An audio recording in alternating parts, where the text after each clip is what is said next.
Em 1983, a CIA concluiu oficialmente que a tua consciência não depende do teu cérebro para existir. Eu vou repetir. Em 1983, a CIA concluiu oficialmente que a tua consciência não depende do teu cérebro para existir. Entende o que isso significa? Existe um documento oficial da CIA de 29 páginas que fala sobre uma tecnologia para separar a tua consciência da matéria física. Eles não chamam de viagem astral, de meditação profunda, eles chamam de acesso a dimensões energéticas não locais. O projeto que deu origem a esses documentos se chama Projeto Gateway, e ele foi mantido em sigilo por 20 anos. Não porque deu errado, mas porque funcionou. Nesse vídeo tu vai entender o porquê que a maior agência de espionagem do mundo investiu milhões para mapear o que acontece quando a consciência humana atravessa as barreiras do espaço-tempo. E por que essa descoberta destrói a fronteira entre a ciência que a gente sempre chamou de sobrenatural. Então vamos lá. Estamos em junho de 1983. Um comandante do exército dos Estados Unidos, chamado Wayne McDonnell, entrega para os seus superiores na CIA o relatório técnico. O título dá a entender que é algo entediante. Análise e avaliação do projeto Gateway. Mas quando tu abre o documento, logo de cara tu já vê que é algo bem fora do comum. Ele não fala de armas, não fala de estratégia militar, ele fala de hemisférios cerebrais, física quântica e o vazio absoluto que existe entre partículas subatômicas. Tem uma frase nesse documento que resume tudo. O indivíduo treinado pode projetar sua consciência além dos limites do espaço-tempo. Só aí já fica claro que a toca do coelho vai bem mais fundo do que parece. O documento descreve protocolos exatos, etapas numeradas, efeitos colaterais documentados, contraindicações médicas, como se fosse um manual de operação de equipamento militar, o que de certa forma era exatamente isso. O método central era algo chamado M-Sync, ondas sonoras em frequências ligeiramente diferentes, uma em cada ouvido, e quando teu cérebro tenta processar isso, algo estranho acontece. Os dois hemisférios são forçados a sincronizar, entram em fase, e nesse momento de sincronia perfeita, segundo o comandante do exército, se abre uma porta. Ele descreve isso como um estado onde a consciência deixa de ser limitada pela velocidade da luz e pela sequência linear de causa e efeito. Olha isso, velho. Ele diz basicamente que testaram uma forma replicável de sair do corpo, de acessar informação que não deveria estar disponível, de perceber realidades que não deveriam existir dentro do modelo aceito da física. E o mais louco de tudo, funcionou. Funcionou o suficiente para virar um programa oficial do governo, o suficiente para que a CIA gastasse anos refinando o processo. Mas tem algo ainda mais estranho nesse documento. Esse comandante do exército escreveu o documento, não escreve como um cético tentando desmascarar uma pseudociência. Ele escreve como um engenheiro documentando tecnologia funcional. Cada seção tem diagramas, referências a estudos de neurociência, citações de físicos quânticos renomados. Na página 7 ele desenha literalmente um modelo de como a consciência se propaga em ondas,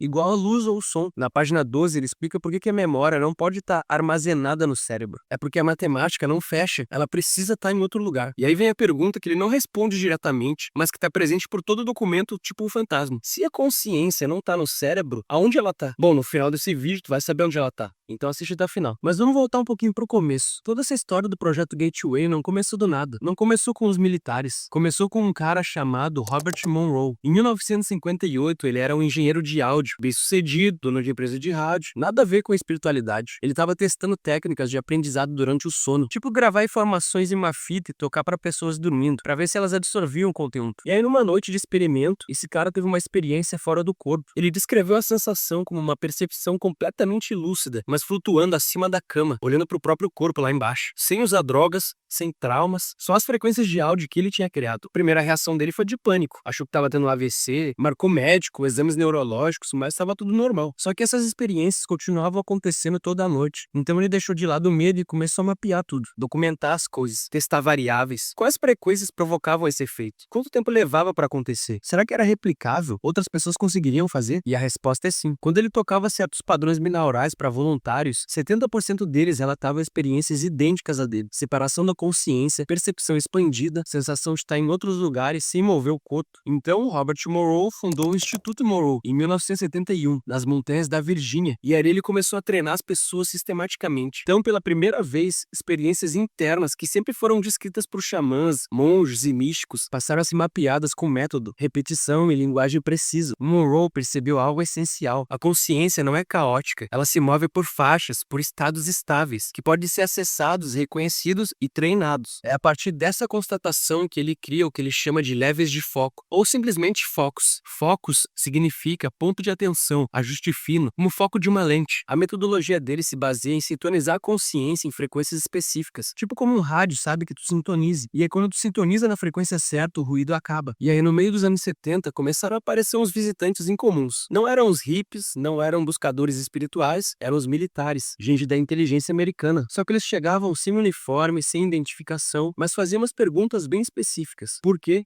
Como? E bom, rapaziada, a gente precisa lembrar que nos anos 70 estava rolando algo que ficou conhecido como a Guerra Fria. A CIA já tinha recebido relatórios, através de espiões, de que a União Soviética estava investindo pesado em pesquisa Psy, percepção extrasensorial, visão remota, telepatia. O programa dos soviéticos se chamava Projeto Guerrilha, e eles estavam tentando usar médiums para espionar as bases americanas. O Pentágono não podia ignorar isso, mesmo achando absurdo, né? O risco era grande demais. Se a União Soviética desenvolvesse algo funcional e os Estados Unidos não tivessem nenhuma contramedida, eles estariam numa grande desvantagem. Então eles começaram os programas paralelos. O Stargate ficou o mais famoso de todos, que era focado em visão remota, né? Treinava pessoas para ver lugares distantes apenas com a mente. Mas o projeto Gateway era diferente. Enquanto a visão remota é passiva, tu fica ali sentado e descrevia o que tu via, o projeto Gateway era ativo. Tu não observava a outra dimensão, tu ia até lá. Então o exército americano começou a enviar soldados para o Instituto Monroe para ter treinamento intensivo. Sessões de uma semana de isolamento total, fones de ouvidos, escuridão, bem parecido com aquele lance que a Eleven faz no Stranger Things, né? Só que com aquelas frequências M5 em loop, 8 horas por dia. Então os resultados começaram a aparecer. Um padrão bem perturbador pra época. Os soldados voltavam relatando a mesma coisa. Não eram variações, era a mesma coisa. Percepção de estar fora do corpo, encontro com presenças que pareciam inteligentes, acesso a informações que eles não deveriam ter. Um tenente descreveu ver a própria linha do tempo como uma estrada, passado, presente, futuro, tudo visível simultaneamente. Outro relatou encontrar algo que ele só conseguiu descrever como a biblioteca de tudo que já existiu. O maluco viu os registros acásticos. Não eram metáforas, eles estavam tentando descrever experiências literais. E é aí que entra o Wayne McDonnell, o comandante do exército que eu falei lá no começo do vídeo. Em 1982, o exército mandou ele, que era um oficial da inteligência militar e engenheiro, para uma missão específica, explicar o que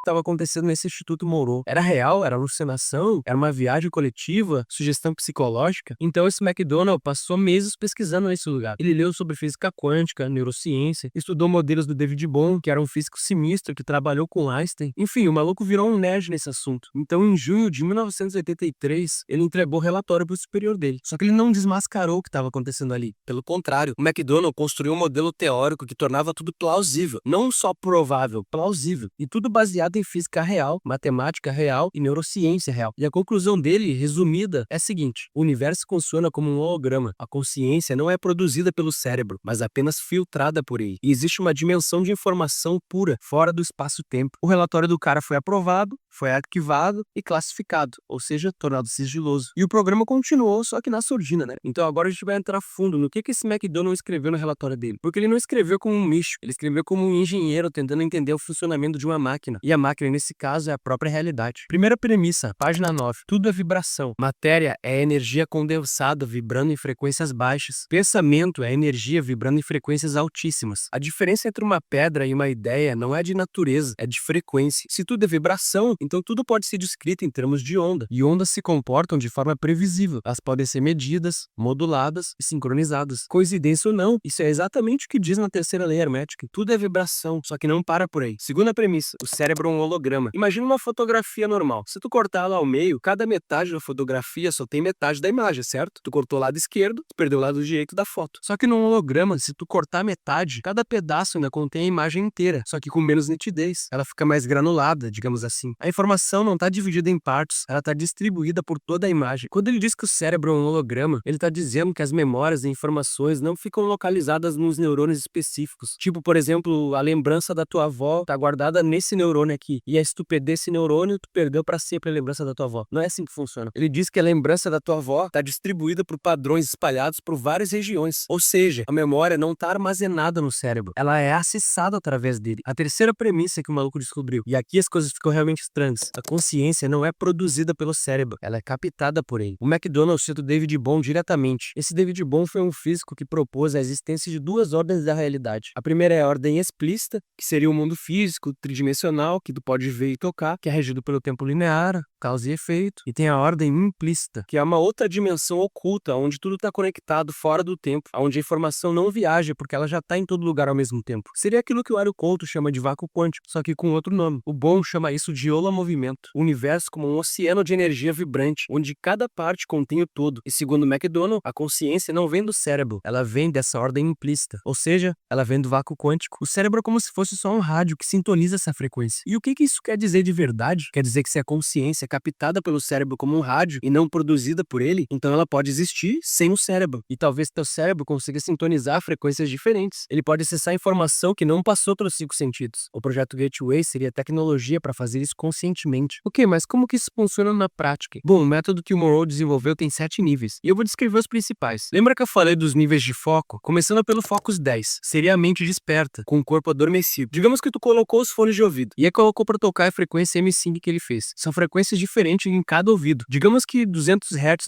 na esquerda e 204 na direita. Teu cérebro percebe, opa, tem 4 Hz de diferença entre os dois lados, então ele tenta sincronizar os dois sons e cria uma terceira onda de 4 Hz dentro da tua cabeça. Tu não escuta essa onda, mas o teu cérebro começa a vibrar nessa frequência. E 4 Hz é uma frequência de quando tu tá no sono profundo. Teu corpo começa a ficar completamente relaxado, de uma maneira natural. A respiração fica mais lenta, os músculos começam a soltar. Só que tu não tá dormindo, tu tá consciente, mas teu corpo fica completamente relaxado. Só que a mente continua alerta. O McDonald descreve isso no relatório dele como desligar a frequência do corpo para amplificar o sinal da consciência. O próximo nível é o Focus 12, consciência expandida. Aqui tu começa a sentir a percepção expandir. Não é visual, é espacial, como se a tua consciência estivesse preenchendo a sala. O McDonald fala em criar uma bolha de energia ressonante em torno do corpo físico. Olha que loucura, mano. Pessoas treinadas relataram sentir o campo energético de objetos próximos. Elas não viam, elas sentiam, mais ou menos como um radar. Então depois tem o Focus 15, onde o tempo some. E aqui o negócio começa a ficar insano, velho. Focus 15 é descrito como o ponto onde a percepção linear do tempo colapsa. Passado, presente e futuro deixam de ser sequenciais. É como se eles ficassem disponíveis simultaneamente. Soldados treinados começaram a relatar eventos futuros, coisas pequenas e específicas, tipo, por exemplo, amanhã eu vou encontrar alguém de camisa vermelha no corredor que vai me perguntar sobre alguma coisa. E aí no dia seguinte, acontecia exatamente isso. Não era sempre que acontecia, é preciso dizer isso, mas acontecia uma vez suficiente para ficar claro que não era coincidência. Um oficial relatou acessar memórias que não eram dele, imagens de lugares que ele nunca tinha ido, mas que depois ele confirmou serem reais quando foi atrás e pesquisou, como se ele estivesse acessando memórias de outras pessoas, ou talvez de outras vidas. Muitos participantes do projeto Gateway reportaram encontros com presenças que pareciam conscientes, que reagiam, que se comunicavam, mas não com palavra, com transferência direta de informação, tipo uma transmissão de pensamento. O McDonald não descarta que isso pode ser alucinação. O que ele faz é criar protocolos para distinguir a alucinação do contato real. Se é alucinação, varia de pessoa para pessoa a história. Só que se é contato real, existem padrões. E aí que tá, velho. Múltiplas pessoas descreveram a mesma entidade, da mesma maneira independente. A informação transmitida também se revelou verdadeira quando foi verificada. Vamos parar pra pensar nisso por um segundo com calma, mano. A CIA desenvolveu critérios pra saber se tu tava imaginando ou realmente interagindo com seres de outra dimensão. Isso é real, velho, tá documentado. Eu não tô inventando nada, eu vou deixar o PDF aqui na descrição do vídeo pra quem quiser ler por conta própria. A CIA levou isso muito a sério. Bom, mas agora a gente chega no limiar do estudo do cara, que é o Focus 21. Esse Focus 21 é descrito como o ponto onde o espaço e tempo encontram energia pura. Um lugar onde a ordem explícita toca a ordem implícita. O limite da realidade física. Só que o que o documento não diz é o que acontece lá. Ou melhor, ele não diz mais. Porque quando a CIA liberou esse documento em 2003, a página 25 estava incompleta. Faltava um pedaço. Exatamente a seção que descreve Focus 21. Ela foi censurada de propósito e até hoje não foi liberada. Então a gente é obrigado a fazer aquela pergunta óbvia. Por que esconder isso da humanidade? Se o Gateway não funcionasse, nada disso seria sigiloso, né? Seria até ridículo demais para se importar. Viraria piada interna. Seria arquivado como um experimento fracassado, esquecido. Mas eles classificaram, tornaram sigiloso por 20 anos. Quando liberaram, censuraram parte mais importante. O que tem nesse Focus 21 que a gente não pode saber? O McDonald dá uma pista na página 24. Ele tava falando ali sobre a estrutura final da realidade. Sobre o que existe quando tu remove espaço, tempo e matéria. O que sobra quando tu chega no fundo absoluto do universo. E ele usa a palavra absoluto com A maiúsculo. E aí a página acaba e, bom, a partir daí a gente tem duas interpretações possíveis. A interpretação 1 é que eles descobriram algo sobre a morte. Se a consciência pode existir fora do corpo, se ela pode ser projetada e depois voltar intacta, então o que acontece? acontece quando o corpo morre? Pra onde é que vai essa consciência? O projeto Gateway pode ter provado empiricamente que a morte não é o fim, é uma transição. E isso mudaria tudo, velho. Religião, ciência, controle social, medo da morte. Pensa bem, velho. Todo o paradigma atual da sociedade é construído sob a premissa de que tu tem só uma vida, uma chance e acabou. Ou é céu ou é inferno. Mas e se não for assim? E se a CIA descobriu que existe algo do outro lado e testou isso? E aí decidiu que a humanidade não estava pronta para saber? Bom, a interpretação 2 é que eles descobriram algo sobre a estrutura da realidade. Se tudo é vibração, se a consciência pode acessar a ordem implícita, se o universo é literalmente um holograma onde cada parte contém o todo, então tu não só é alguém que experiencia a realidade, tu é parte dela, ativamente. A tua consciência é o que molda tudo que emerge da ordem implícita para a ordem explícita, aquilo que é conhecido como o colapso da função de onda. A tua observação como consciência é o que define como que a realidade vai se moldar. Isso implicaria que tu tem mais poder sobre a realidade do que tu imagina. Se foi isso que eles descobriram, o que aconteceria quando milhões de pessoas também descobrissem isso? Isso é perigoso demais para quem tá no controle. Socialmente falando, né? Porque todo o sistema de controle que eles desenvolveram depende de tu acreditar que tu é impotente, que a realidade acontece para você e não através de você. Mas tem outra camada. O projeto Gateway foi oficialmente encerrado em 1995. Isso é o que eles dizem, né? O Instituto Monroe ainda existe. Ainda oferece os mesmos programas. Inclusive, tu pode se inscrever online, pagar para passar uma semana lá nas montanhas da Virgínia, e militares ainda continuam aparecendo lá. Porque o instrutor do Instituto Monroe falou em uma entrevista anos depois, abre aspas, a gente sempre sabe quando tem gente da inteligência aqui, eles fazem perguntas diferentes, fecha aspas. Bom, de qualquer forma, o documento está disponível online para quem quiser ler, e eu vou deixar ele aqui na descrição do vídeo para tu ler por ti mesmo, menos a página 25. Mas se tu aí gosta desse tipo de assunto e quer receber mais vídeos como esse, se inscreve aí e deixa aquele likezinho para fortalecer o canal. O vídeo de hoje vai ficando por aqui, meus amigos. Obrigado por assistir e até o próximo. Tamo junto.